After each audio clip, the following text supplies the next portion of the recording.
Bismillahirrahmanirrahim. So this is the second part of epilepsy. So in the after management part, I'm going to discuss about some EEG patterns, and at the last, I'm going to discuss about some syndromes, epileptic syndromes. Right. So let's talk about management part.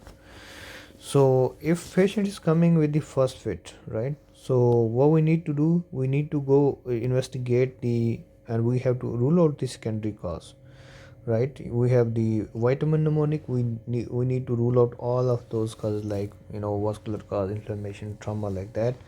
So for the first line, we need to get the blood sugar level, and then we're gonna get the blood CP, complete picture, and then after that electrolytes, RFTs, LFTs, CT brand, RFTs, LFTs to rule out the metabolic cause. Electrolyte imbalance can lead to seizures, like hyponatremia and hypernatremia both can cause seizures. CBC we're gonna get to check for infections, blood sugar level to check for hyperglycemia and hypoglycemia both can cause fits, and CT brand to look for any tumors, right? Any extradural, intradural hematomas, right?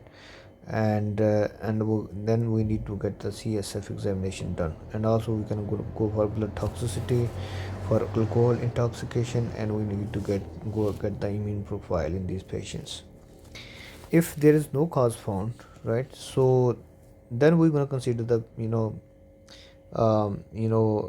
and the secondary second fits is occurring in this patient, so we need to consider the epilepsy in these patients. So investigation for choice is for epilepsy is EEG. We need to get the EEG done in these patients. So for the sorry so for the um, for the focal fits, we have a mnemonic, right? That is called L2 cop, right? So we'll have the levetiracetam, then we have lamotrigine, then carbamazepine, and oxcarbazine, and phenytoin. So levetiracetam is given in the elderly patients because it interact with other drugs. Sorry, it don't have any interaction with other drugs, so that it is safer to use in elderly people. They might be taking some another antihypertensive medications, or taking the medications for ischemic heart disease and diabetes, right? So that's why it is considered to be safe in the elderly people. For lamotrigine, there's risk of Steven-Johnson syndrome, so we need to keep a watch for that. And for carbamazepine, this is going to cause anemia, leukopenia, and hepatotoxicity. So if patient is having the hepatotoxicity already in these patients, if there's hepatotoxicity or anemia, so we need to switch this drug to oxcarbazine, right? And the last one is phenytoin. So we can give the in focal seizures, previously called as partial seizures, so we can give the L2 cop, that is levetiracetam, and basically carbamazepine is used in the first line, right? So first line is carbamazepine, right? So or we can also go for lamotrigine, just mentioned here. Okay, for generalized cause,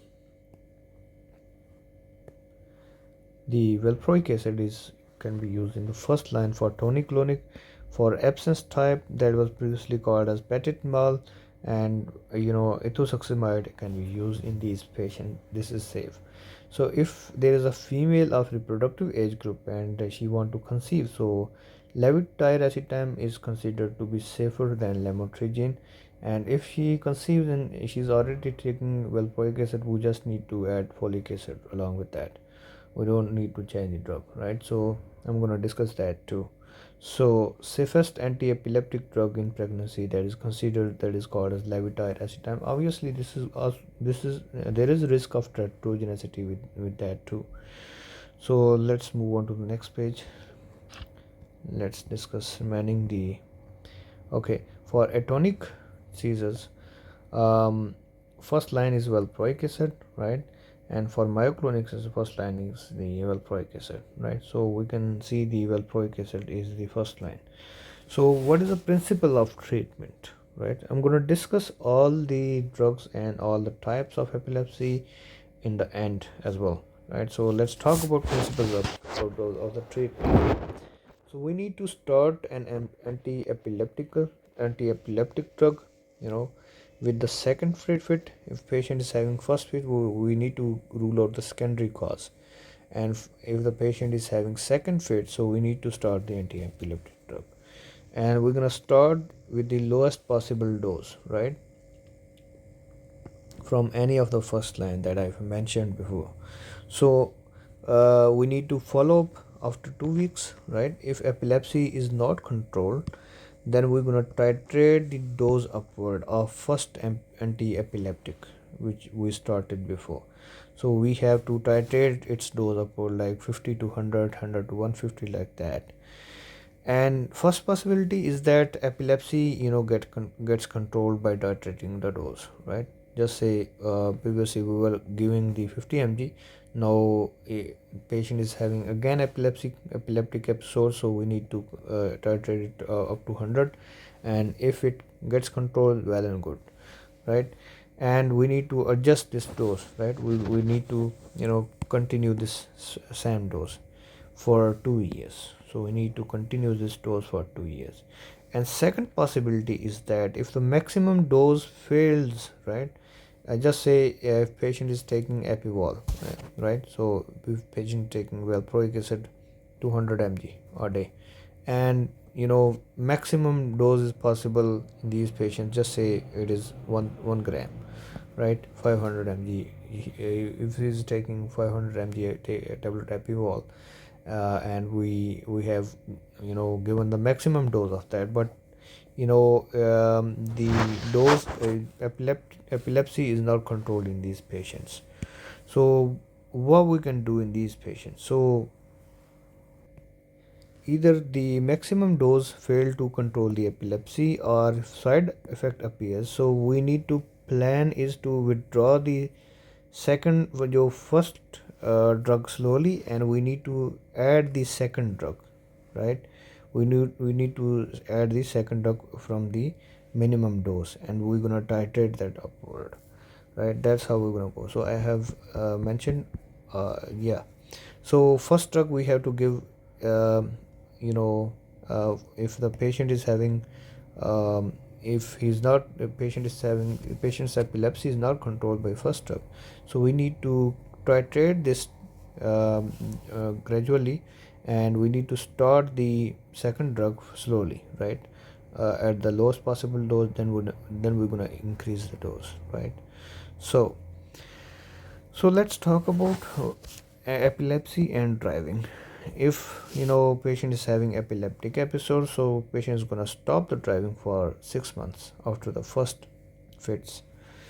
So when a diagnosis of epilepsy is made, so there's uh, he's gonna stop the driving for 1 year. So 1 year free interval is required to resume the driving, right? So cancellation of license for 10 years for public transport, transport drivers like bus drivers, truck and train drivers, and certain professions cannot be resumed like pilots, air traffic controllers, and deep sea divers, right? So and so those people who are working at great heights, so you know these professions cannot be resumed after diagnosis of epilepsy, right? So we need to, I just forgot to mention this thing, that almost 2 year fits free interval is required to stop an anti-epileptic drug. So we need to gradually reduce the dose, right? So let's move on to the next page and let's see the impact of um, epilepsy in young females. So okay, so epilepsy and young females. So a 21-year-old female epileptic, well controlled on valproic acid, has become pregnant. And what we need to do? Should we stop the valproic acid, or should we change the drug? So she is taking the valproic acid and she conceives, so we need to continue valproic acid with additional folic acid supplementation, right? So that's the answer for that. We don't need to shift it to the levetiracetam, that is considered to be safer drug. But if she comes before conceiving, so we can shift that to levetiracetam. Okay, so epilepsy and breastfeeding. So the VLC I have written here mnemonic, that is valproic acid, lamotrigine and carbamazepine are safe in breastfeeding, so we can continue these drugs. Epilepsy and contraception. So our 21-year-old female has epileptic has become pregnant despite taking OCPs. Which of following anti-epileptic drug is responsible, right? So we have PPC mnemonic. I have made this one. So PPC basically phenytoin, phenobarbital, and carbamazepine. They induce P450 system, right? Hepatic enzyme induces. They induce the um, P450 system, and they increase the metabolism of OCP. That's how if patient is taking OCP, and despite that, and if patient is taking anti-epileptic phenytoin, carbamazepine, and phenobarbital along with that, so she might conceive despite taking OCPs. All right, so let's talk about management of status epilepticus. Right, so let's talk about status epilepticus. Status epilepticus, if the fits continue for more than 5 minutes, so we're going to call it as status epilepticus, right? Or if there are intermittent fits for more than 30 minutes with regaining of consciousness. So that's the definition of status epilepticus. So we need to get the airways, breathing and circulation maintained in these patients. And if patient is non-alcoholic, right, so we can give the 50% dextrose water. Most common cause is the hypoglycemia, so we have to give the 50% dextrose water, 50 ml IV in these patients. If the patient is alcoholic, so to prevent Wernicke-Korsakoff syndrome, so we have to give injection thiamine B1 first, right, and 25 mg IV stat. Then we have to give the same this thing 50%. Usually 50% dextrose water is not available in our wards. It is 25% ampules are available, so we can give those as well. So we're gonna check if fits are controlled or not. So if these are uncontrolled, so we can give the diazepam. So we need to give the diazepam 10 mg IV over 2 minutes, right? Or if it is not available, we can go for injection lorazepam 4 mg IV, right? We can repeat it if not controlled. Repeat it once, okay? Then we're going to check the fits are controlled or not, right? So if fits are controlled or uncontrolled, so we can shift the patient to injection phenytoin. We need to load this patient, so we have to give 15 mg per kg IV over 20 minutes, right? And then we're gonna check this response. If fits are controlled, then we need to load the patient with phenobarbital. If fits are uncontrolled, so we need to load the patient with phenobarbital. If fits are controlled, we're gonna start the maintenance dose, that is 100 mg TDS, right? So we can start the phenytoin 100 mg TDS. So if it fails, we need to consider diazepam infusion. If that fails too, so we can go for the intubation and ventilation, and we're gonna go for general anesthesia in these patients. That's the approach about status epilepticus. So let's talk about EEG, some of EEG patterns, right? So let's talk about these one. So if we have the less than 3 hertz spike and slow wave pattern, that is seen with the absence seizure, right? And if we have less than 2.5 hertz spike and slow wave pattern, that can be seen with the atypical absence seizures. If we have 4 to 6 hertz polyspike pattern, that is seen with Jan syndrome, right? Also known as juvenile myoclonic epilepsy, right? And if we see the periodic sharp wave complexes like that, we can see sharp wave complexes, and these are on periodic, right? So periodic sharp wave complexes. So this is seen in these two conditions, that is subacute sclerosing panencephalitis and variant Creutzfeldt-Jakob disease, that is a part of prion disease, right? So we're gonna see myoclonus in these patients. In prion disease, there will be myoclonus with dementia. If we see dementia and chorea, so that is seen with the Huntington's chorea, right? So if we see these are the upward deflection. If we see positive downward deflections, and we see the two negative wave along with that, this is called as the triphasic wave. So we're gonna see the triphasic wave in metabolic encephalopathy, like in hepatic encephalopathy. So that's all about the EEG pattern. So let's talk about some two syndromes that are called as epilepsy syndromes. So let's talk about these. One is called as LGS, Lennox-Gastaut syndrome. So etiology is multifactorial, right? So there are three types of seizures in a single patient. So patient might have GTS, generalized tonic-clonic seizure in the morning. Then in afternoon he might have the atypical absence seizure, and then in the evening he might have atonic seizure. So this is called as Lennox-Gastaut syndrome, and diagnosis is by EEG, right? So will have the less than 2.5 hertz spike and slow wave pattern. If the we get the almost three spikes and slow wave pattern, so that is a feature of typical absence seizure, right? So drug of choice in this condition is sodium valproate. So another one is called as Jan's syndrome or juvenile myoclonic epilepsy. So etiology is polygenetic, right? And it occurs in 10 to 19 years of age, right, in kids. And we're gonna see the myoclonic jerks, and these patients will be having the myoclonic jerks in the morning. If we get the 4 to 6 hertz of EEG with polyspike pattern, right, like that. So this in the future this kid is gonna go with the GTCS, that is generalized tonic-clonic fits.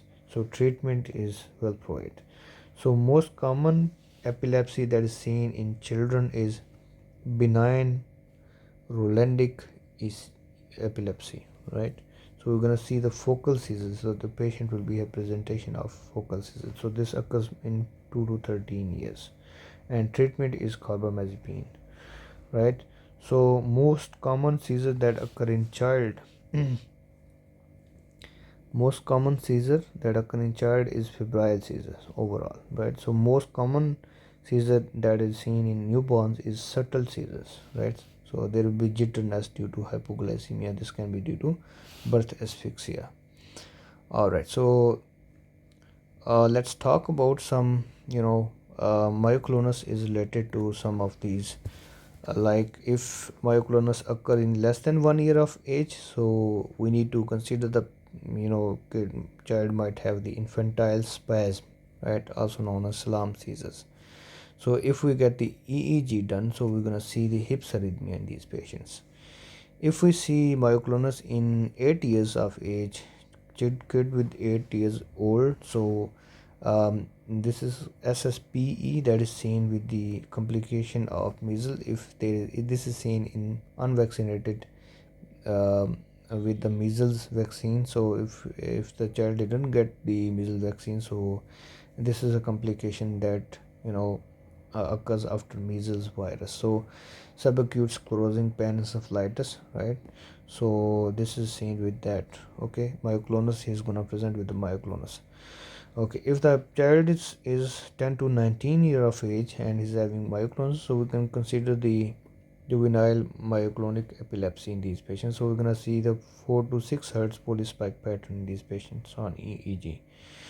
If a 30-year-old adult is having myoclonus, so this can be, along with that, is having dementia. So we need to consider the VCJ in the variant Creutzfeldt-Jakob disease in these patients, right? So this is a list, right? So this is a list in I have divided, right? So in the drugs along with that. So for GTCS, generalized tonic-clonic fits, lamotrigine, valproic acid, and levetiracetam can be given.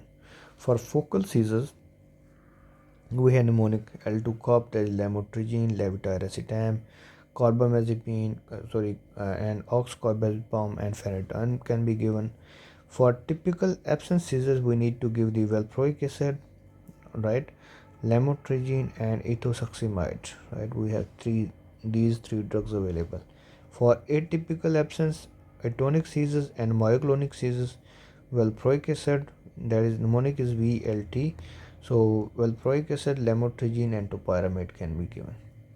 So that's all about management part of and some of the EEG patterns of the epilepsy. That's all for today.